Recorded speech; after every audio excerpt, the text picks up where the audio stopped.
Hello students, important 2 mark and 3 mark seriesல இப்போ நம்ம எந்த லெசன்ல இருக்கோம்னு பார்த்தீங்கன்னா நம்ம 4th லெசன்ல இருக்கோம். இந்த ப்ராப்ளம் 4.22 இந்த ப்ராப்ளம் வந்து பப்ளிக் எக்ஸாம்ல கேட்ட ப்ராப்ளம். சரிங்களா? பப்ளிக் எக்ஸாம்ல ரிப்பீட் ஆன ப்ராப்ளம். இந்த ப்ராப்ளம் வந்து நல்லா ஒரு வாட்டிக்கு 2 வாட்டி பார்த்துட்டு போங்க. சரிங்களா? ரைட். ஏன்னா ரிப்பீட் ஆகிருக்கிற ப்ராப்ளம் தான் இது. நாங்கள் பசங்க எங்கே தப்பு பண்ணுவாங்க அப்படிங்கிறதையும் நான் உங்களுக்கு சொல்லிடுறேன். சரியா? ரைட். ஏன்னா நம்மளோட எய்ம் வந்து என்னென்னா 2 மார்க்கில் கேட்டாலும் சரி, இது வந்து 3 மார்க் ப்ராப்ளம் தான். 3 மார்க்கில் கேட்டாலும் நம்ம டோட்டல் மார்க்கை நம்ம என்ன பண்ணால் கொடுக்கணும், அவங்க கொடுக்கணும். சரிங்களா? ரைட். இப்போ எப்படி இதை சால்வ் பண்ணலாம் அப்படின்னு பார்ப்போம். நம்ம சொல்யூஷன் என்ன அப்படிங்கிறத பார்ப்போம். ரைட். என்ன கொடுத்துருக்காங்க? Find the impedance. இந்த வார்த்தைக்கான மீனிங் நம்ம ஆர்எல்சி சர்க்கியூட்டில் படிச்சிருக்கோம். இம்படன்ஸ் அப்படின்னா என்னது?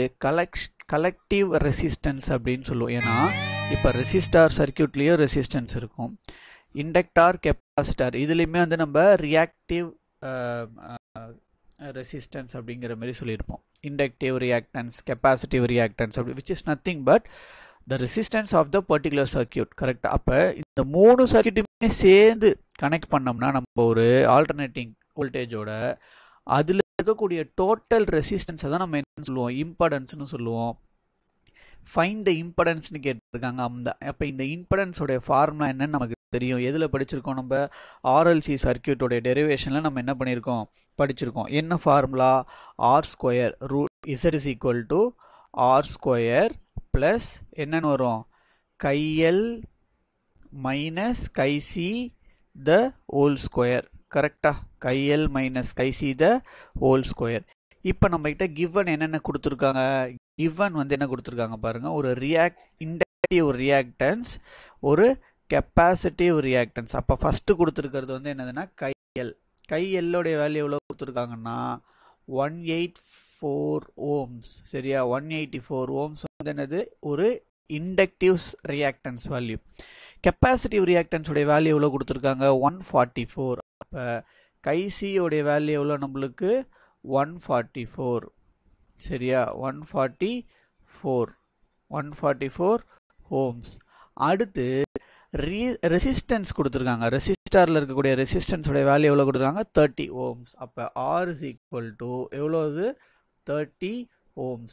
நம்ம கிட்ட என்ன கேட்குறாங்க பாருங்க. we need to find the impedance and also calculate phase angle between the voltage and the current. சரியா? ஃபர்ஸ்ட் நம்ம என்ன கண்டுபிடிச்சிடலாம்? இம்படன்ஸை கண்டுபிடிச்சிடலாம்.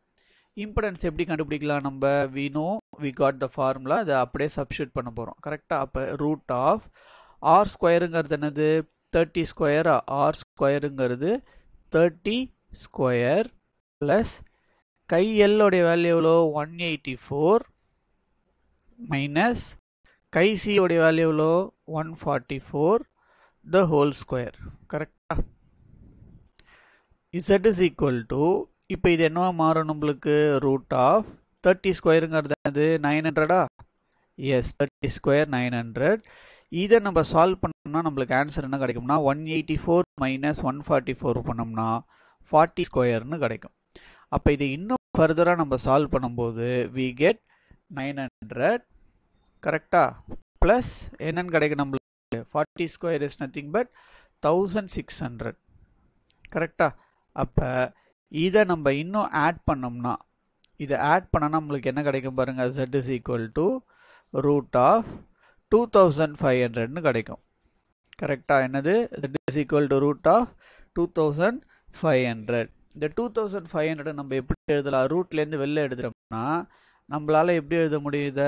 z is equal to என்னென்னு எழுதலாம்? நம்ம 25 ரூட்லேருந்து வெளில எடுத்தால் என்ன ஆகும்? 5 கிடைக்குமா? எஸ். 00 100 இருக்குமா? அப்போ வெளில வந்துச்சுன்னா 10 ஆகுமா? அப்போ 10 into 5 என்னன்னு கிடைக்கும் நம்மளுக்கு? 15 கிடைக்கும். 50 ohms. இதுதான் impedance value, that is collection of resistance value in the particular RLC circuit. அடுத்து நம்ம கிட்ட என்ன கேட்குறாங்க? we need to find the voltage and current. கரெக்டா? இதுக்கு ஃபேஸ் ஆங்கிள் கண்டுபிடிக்க சொல்லணும். வோல்டேஜுக்கும் கரண்ட்டுக்கும் இடையில இருக்கக்கூடிய ஃபேஸ் ஆங்கிள். இந்த ஃபேஸ் ஆங்கிள் கண்டுபிடிக்கிறதுக்கு என்ன ஃபார்முலா? நம்ம ஏதாவது ஃபார்முலா படிச்சிருக்கிறோமா? எஸ், நம்ம ஃபார்முலா படிச்சிருக்கோம். என்ன formula? Which is nothing but tan phi. கரெக்டா? tan phi is equal to என்ன ஃபார்முலா படிச்சிருப்போம், chi L minus chi C divided by R அப்படின்னு படிச்சிருப்போம். அப்போ இதில் வேல்யூ சப்ஸ்டிட் பண்ணால் என்ன கிடைக்கும் நம்மளுக்கு, கைஎல்லோடைய வேல்யூ எவ்வளோ பார்த்துருப்போம் நம்ம 184 மைனஸ் கைசியோடைய வேல்யூ எவ்வளோ 144 டிவைடட் பை ஆரோடைய ஆன்சர் எவ்வளோ கொடுத்தாங்க நம்மளுக்கு, ஆரோடைய வேல்யூ வந்து we got 30 கரெக்டா. அப்போ 30 இப்போ இதை சப்ஸ்டியூட் பண்ணால் நம்மளுக்கு என்ன கிடைக்குது, மைனஸ் பண்ணும்போது 40 டிவைடட் பை 13 கிடைக்கும் கரெக்டாக. 40 டிவைடட் பை 30 அப்போ ஒரு ஜீரோக்கு ஒரு ஜீரோ கேன்சல் ஆச்சுன்னா 4/3 கிடைக்கும். அப்போ இதை எப்படி எழுதலாம்னா நம்ம tan phi is equal to 4 divided by 3 பண்ணும்போது we will get answer 1.33.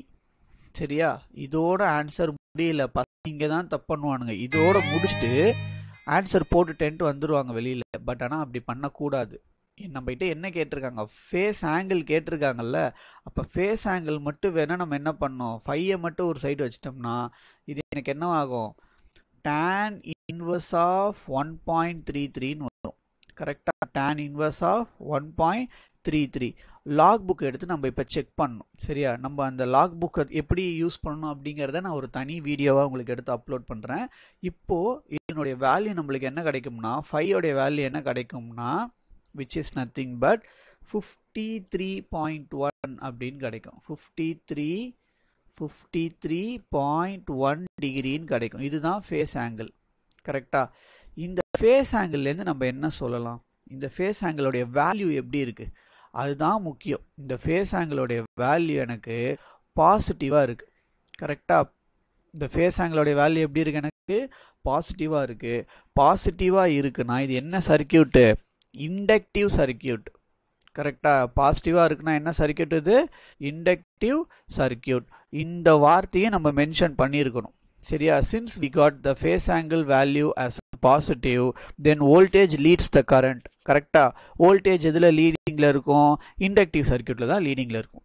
ஓகேவா, எப்படி ஞாபகம் வச்சுக்கணும், நம்ம எலி அப்படின்னு ஞாபகம் வச்சுக்க சொல்லியிருப்பாங்க உங்கள் ஸ்கூலில் இருக்கிற டீச்சர்ஸ் கரெக்டா.